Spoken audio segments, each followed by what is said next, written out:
I've been with Jake Allstot since I was a therapy aide. When I first came to St. Luke's, he's watched me grow from a therapy aide all the way to a licensed clinician. He's provided a great example. He is one of the reasons that I enjoy my job. He's just kind of been a mentor in my life since the very beginning in terms of my professional development and my development as a clinician. Have had some ups and downs personally, and he's always been there to kind of support me through that, give me feedback on how I can improve as a person and as a clinician, and I value his opinion. He's been my manager since I was a therapy aide all the way up until now as a licensed clinician. But I use the term manager lightly because there's managers and there's leaders, and he was more of a leader than a manager. He's a leader that I would invite home to dinner. I think a good leadership quality is that you're willing to take feedback that you get and grow as a person in order to support your team better, and he does that very well.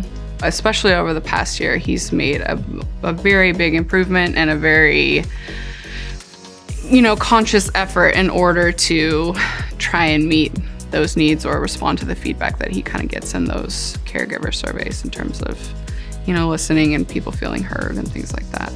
You got to be the person to be able to make things easy, and as a new leader, you don't have the tools or knowledge or skill set to be able to help them the way you feel that they need to be helped. So it's tough at first, and even now it's tough because I'll get situations that's like, I don't know what the best situation is, but this is what I would do, and try to analyze every situation to make sure that it's the best decision that the team can come to. So important to have people who listen and who actually take action and do something. That is the key about the listening. It's one thing to listen, but it's another thing to be able to do that and then implement a change. Having a leader that approaches change from a dynamic, empathic, and compassionate approach really helps us kind of tackle any problems that come up to par, and it doesn't seem so bad when everybody works together at it and we help each other out.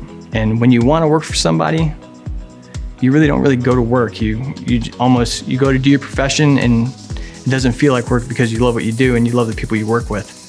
If you give people something, empathy, compassion, integrity, respect, when you give that to people, they feel inspired, they feel valued, they feel trust, they feel fulfilled. I'm doing the best to help them. I'm doing the best within my position to be able to care for them and help them through their difficult times, because they have a heavy burden, they have a heavy load, and how can I ease their way, or how can I help them?